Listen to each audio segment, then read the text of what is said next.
nuclear weapons. Inspectors have been sent there. The inspectors have found that there's no evidence that there are nuclear weapons in Iran. But there are people from within Israel who have come to tell us that Israel actually have nuclear weapons. So there's been that back and forth for many years. Benjamin Netanyahu has been trying to encourage the American government to do something about Iran for so long, whether attack them or whatever it is. So for the greater part of 2 decades, especially greater parts of my young adult life, Benjamin Netanyahu has been at this propaganda war for so long. We'll go to America, stand in Congress, and say Iran is just on the verge of and he said that more than a decade ago. He's kept sending the same message. So when he started fighting Iran, he started inviting the U.S. Donald Trump, of course, he has a problem. Ego. If you insult Donald Trump, then we have a problem in this world. So small, before we knew, over the weekend, we're hearing strikes. The U.S. has, in fact, so the U.S. has bombarded what they believe are, they said, nuclear sites of Iran. Iran insists not much damage has been done. And this is BBC, and I'm reading from the BBC. This is a BBC reporting. IRGC brands Trump gambler, threatening U.S. with targeted operations. And it says, we've just had another warning from Iran saying the U.S. will face response to its strikes over the weekend.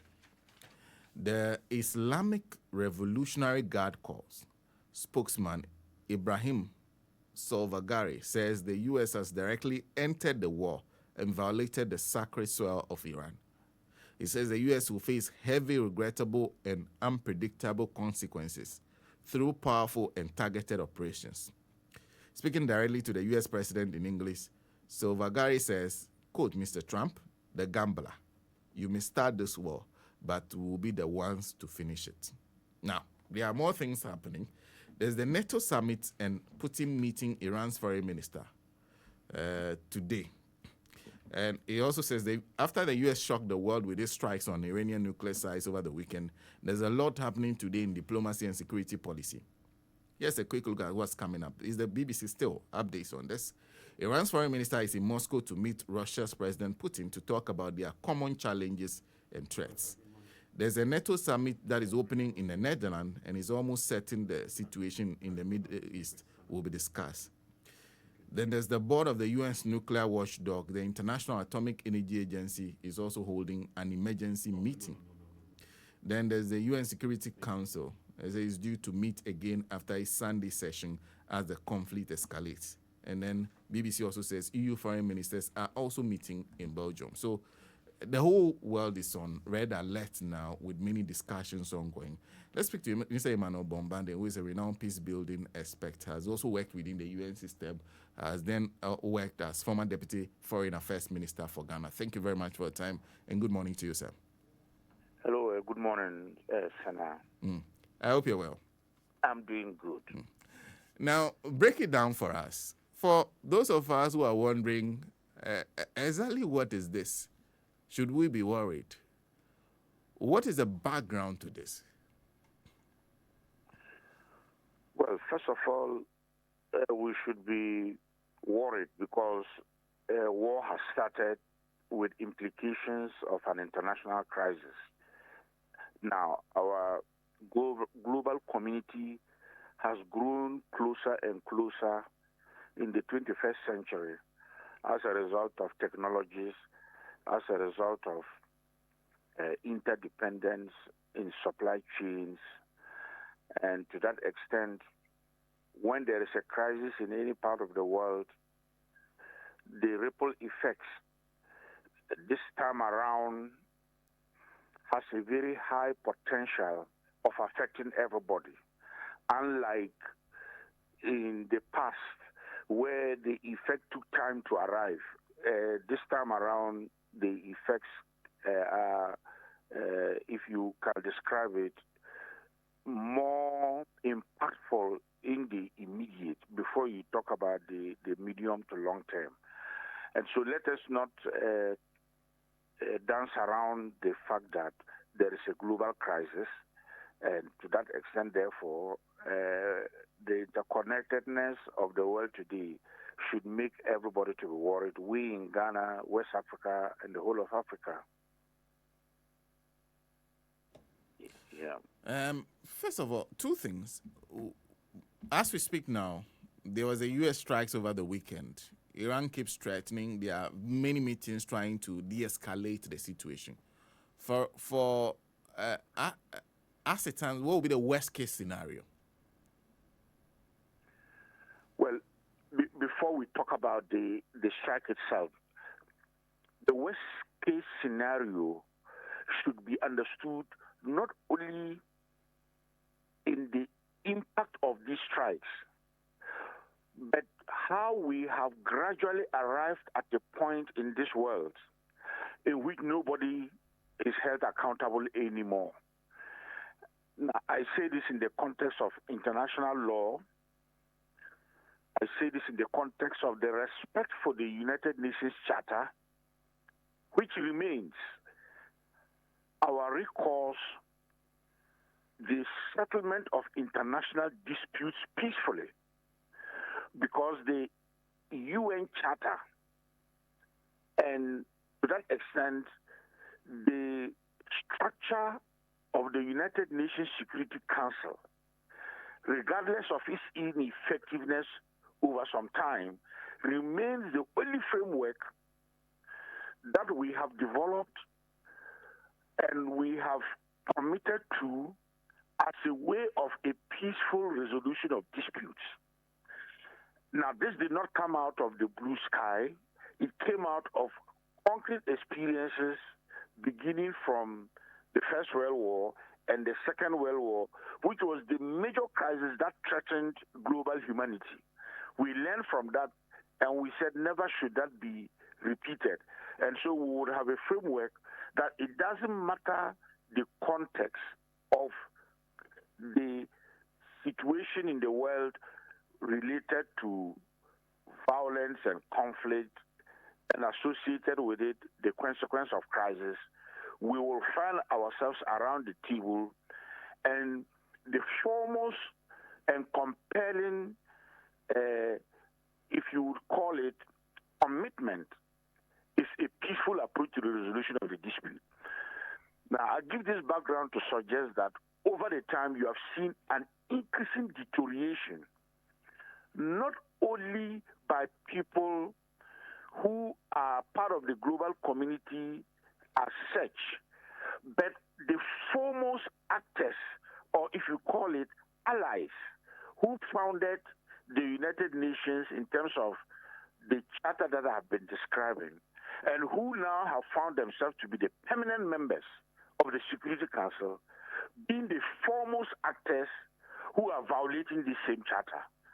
And it's important for the listeners to appreciate that if the ones who are supposed to protect and ensure global security have become the violators of that same framework that should protect our global security, you can understand the magnitude of the crisis that we are talking about.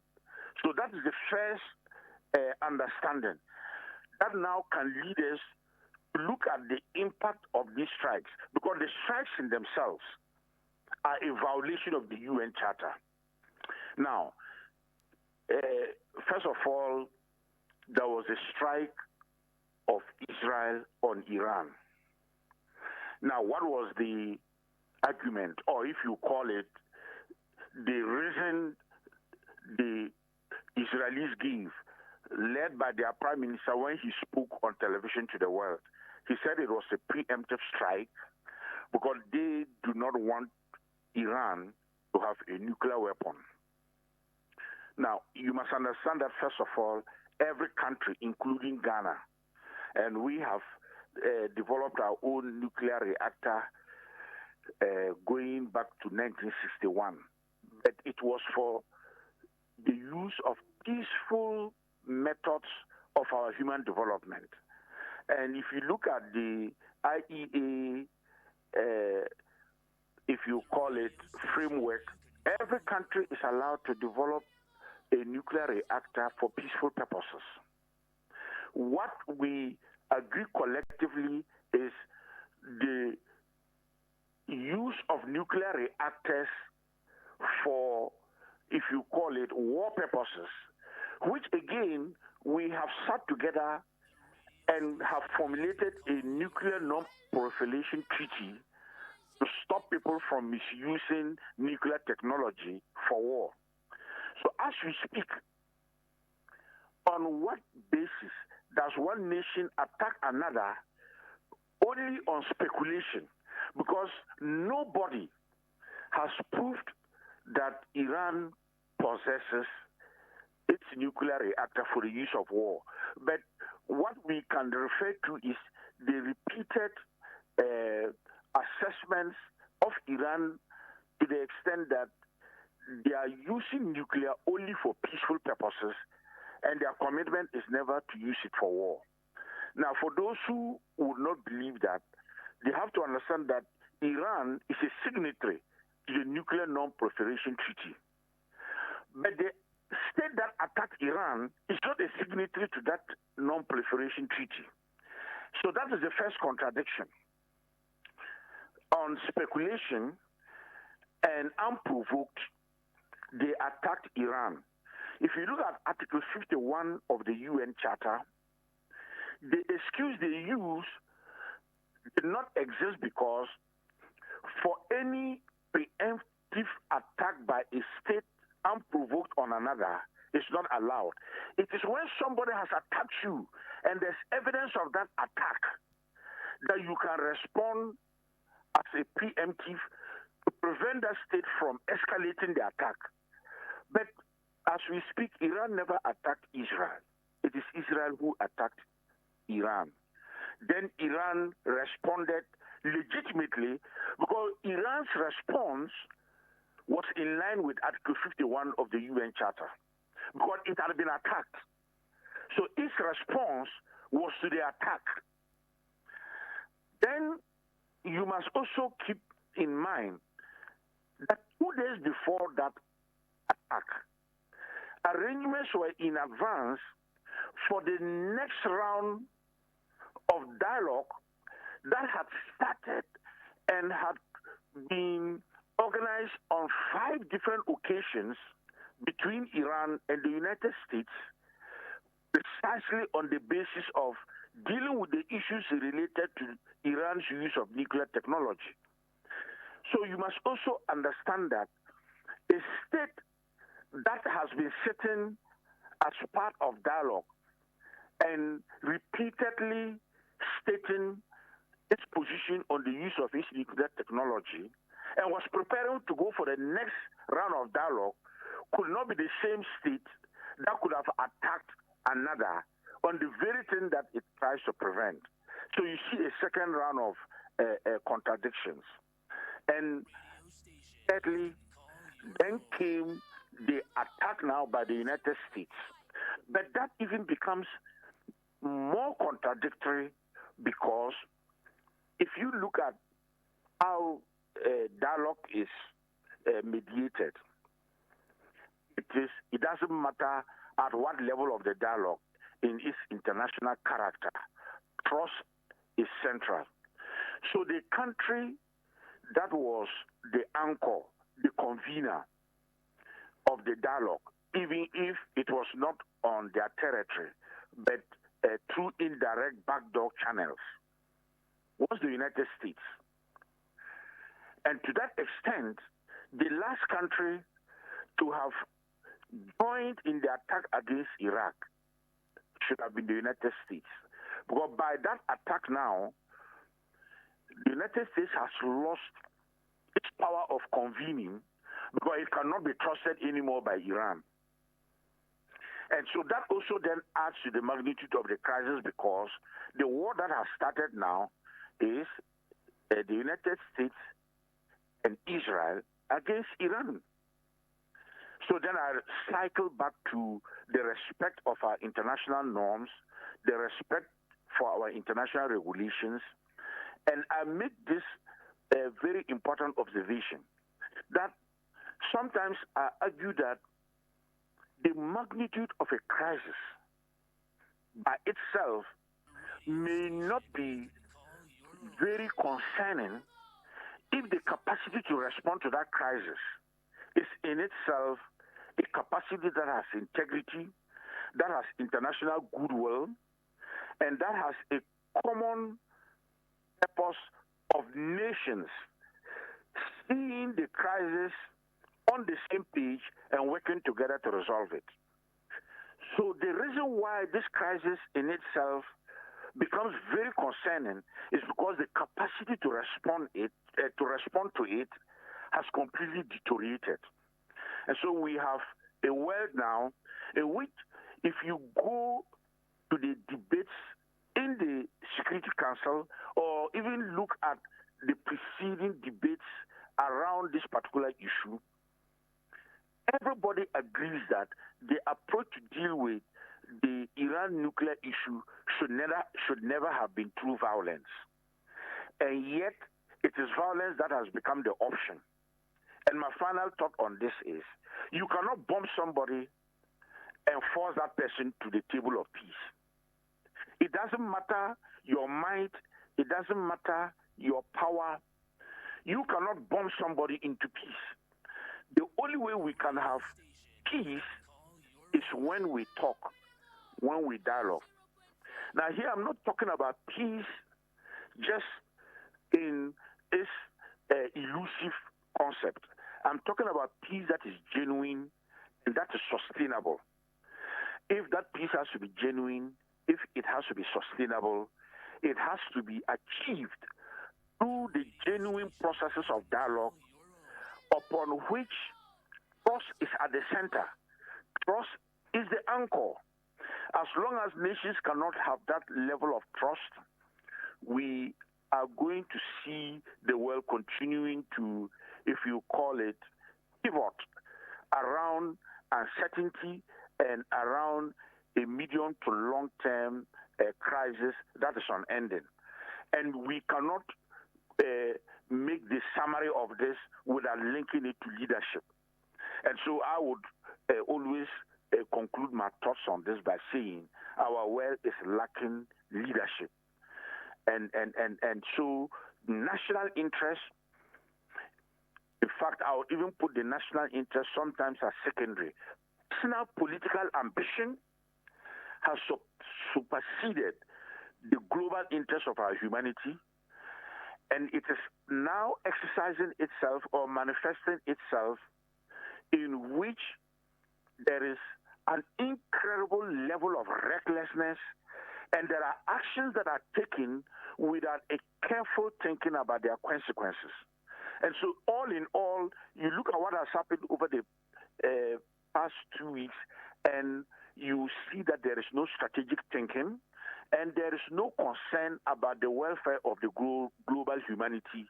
The only concern is people are satisfying their big egos and content that in history they will be remembered for having attacked Iran.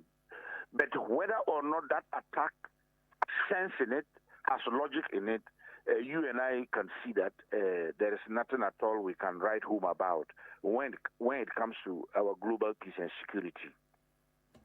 So, as we speak now, from what you're saying, it is difficult to convene peace talks after the US's involvement. That peace talk can only be convened by trusted actors. Now, those who started the convening are themselves now active actors in the theater of war. So they have lost the integrity to be able to convene those talks. So if you look at the urgent meetings yesterday, there were very strong statements from the Secretary General of the United Nations, and there were strong statements from other members of the Permanent Five, we call the P5, like Russia, like China. But why I talk about the deterioration is because the United States, not now, but going back to more than a decade now, has seen itself always on the opposite side of the others. In other words, the very Security Council that should be the protector of global peace and security, as I have described, is split. So that sitting in the P5, the Western powers are on one side and the others are on the other side. So if you ask me about convening dialogue, I would not say it's impossible. But the question is, we have created an institution in which the institution in itself by its hierarchical powers in terms of the veto power and in terms of the permanent five control global peace and security processes, and they are divided. So what I can say in response to your question is, what has not happened for a long time must begin to happen. And what I mean by that is, the other voices of this world must stand up. It is time for us to rise up.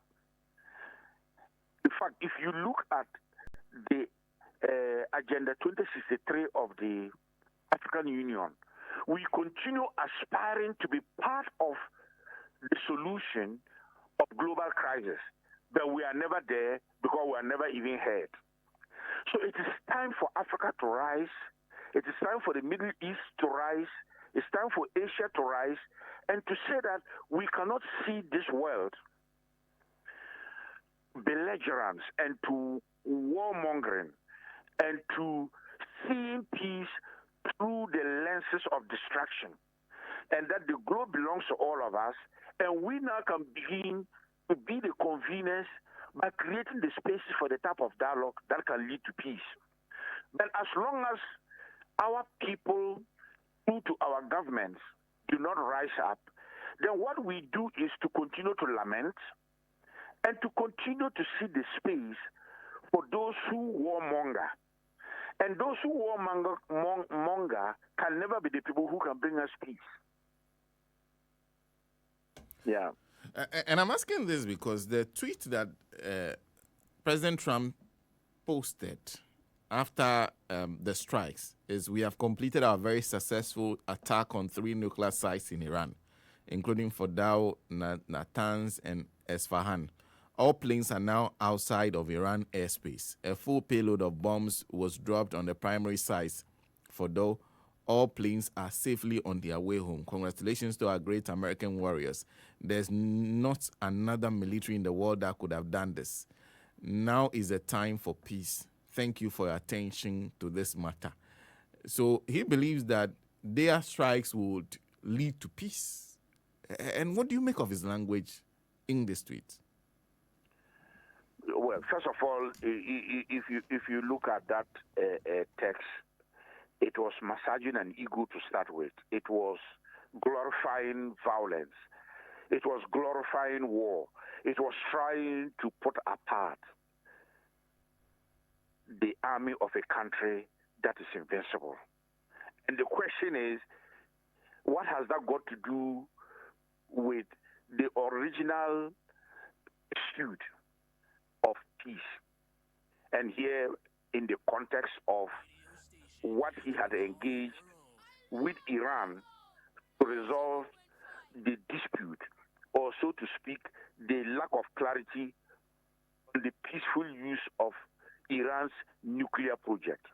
It negates that completely, and that is the point I am making.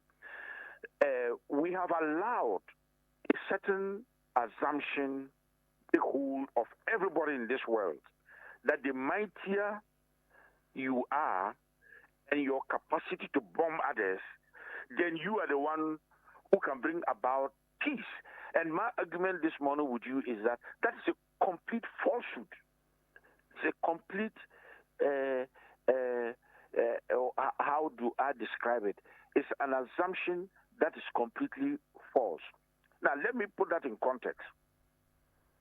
All that, and again, if you go back, and maybe I should put that in perspective.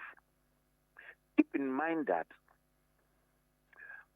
when Obama was the president of the United States, credit to the United States at that time, through the dialogue I've been describing, the United States, with international partners, arrived at a major treaty, the joint the joint plan of action. That JPAO, I think that is the initial, was the agreement in which Iran signed on the amount of the enrichment of uranium that they will be pursuing to assure everybody that the objective of their nuclear project was not for developing a nuclear weapon.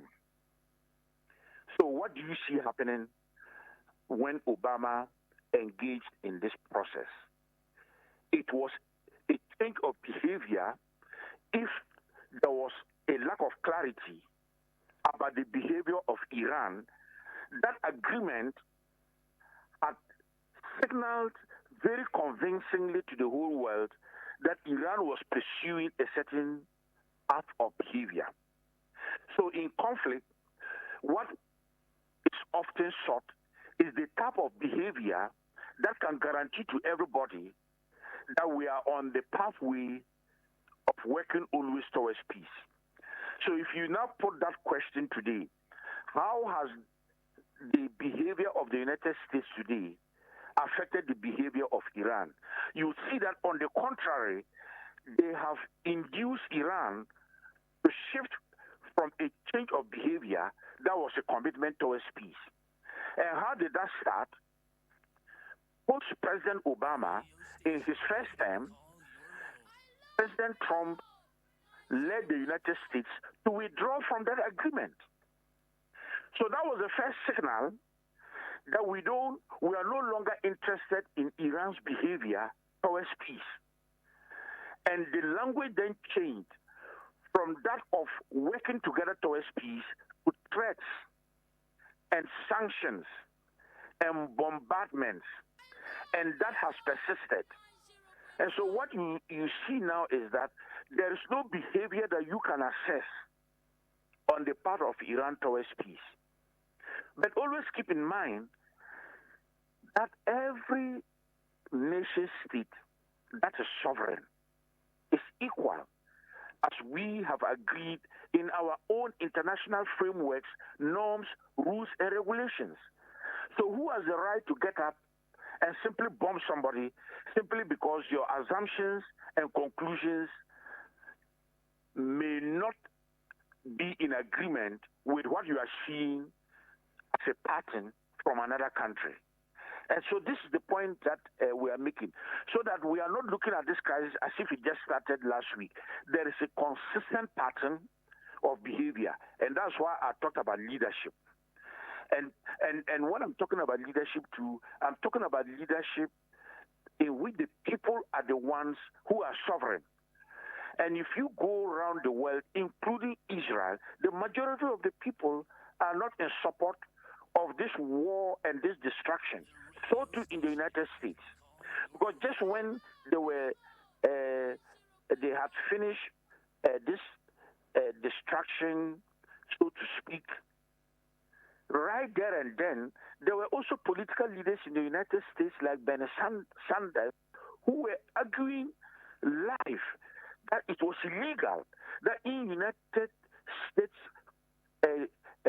frame of going to war, what had happened was illegal, and that what he needed to do was, if there was any good cause, to go to Congress and get approval before such a bombardment can start. So then the illegality is not only in the international framework, but even national constitutions are being violated. So if you go back now to the respect for the UN Charter, the attack on Ukraine was a violation of the UN Charter. The bombing of Iran, violation of the UN Charter. The behavior of Israel, violation of the UN Charter. So everybody is acting as they see fit into their context, and nobody cares about global peace and security.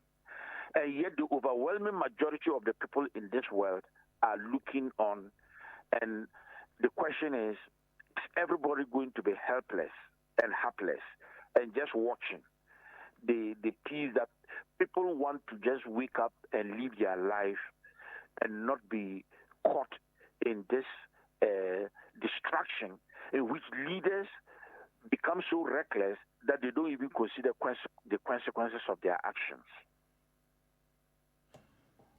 Well, then I'll return to my earlier question. Then I'll come back to maybe the best case scenario, worst case scenario, because now we are seeing threats not only from Iran. There may be the possibility, because Iran is saying anything that is U.S. in the Middle East is fair target now, because they have been attacked.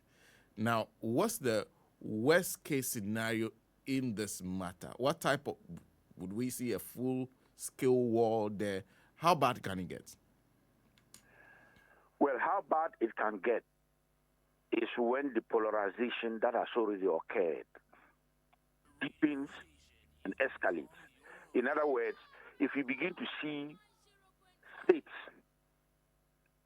aligning themselves with Iran, and I'm not just talking about states, I'm talking about states with nuclear power aligning themselves with Iran, it will then reinforce a divide between that alliance or axis with the one that the United States and Israel have started. The question then would be, would the rest of the world watch this escalation in terms of the alliances?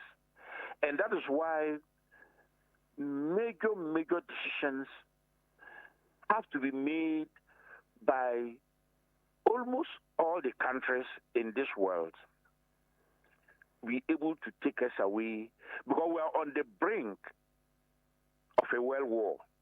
And the only way we can move away from that brink is for reason prevail, for a de-escalation. And that de-escalation can happen when we do not see an escalation based on the widening and, if you call it, a regrouping or grouping around alliances pro-Iran and pro-Israel. You're suggesting a situation in which Iran does not go ahead with the retaliation?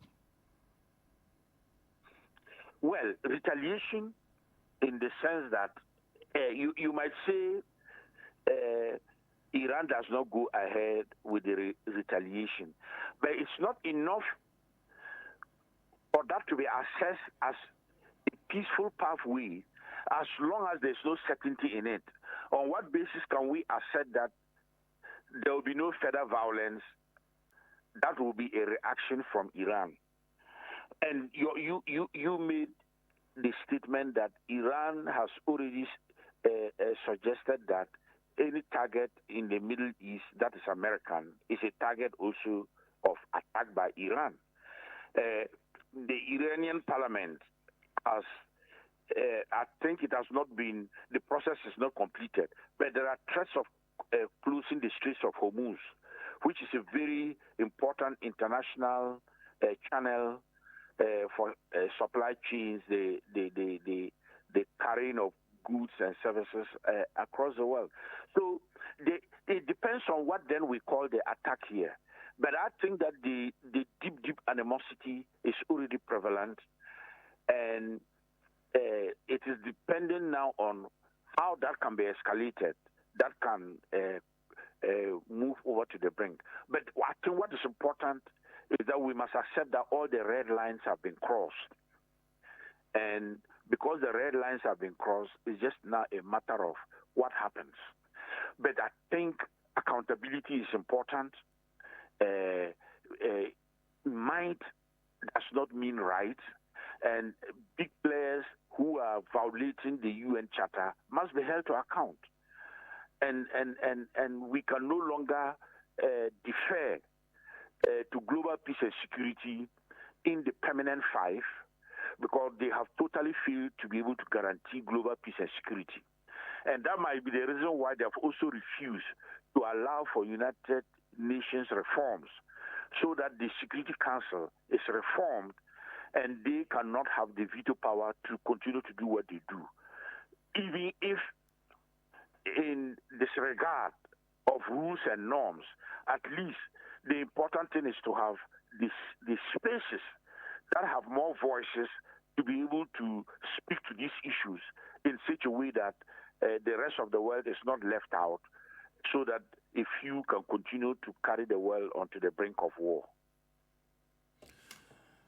Thank you. Thank you very much for speaking to us. And I wish you a good morning.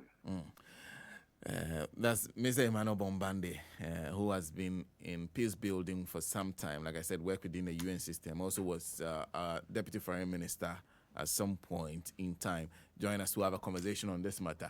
But in the meantime, two things to just remind you of. First,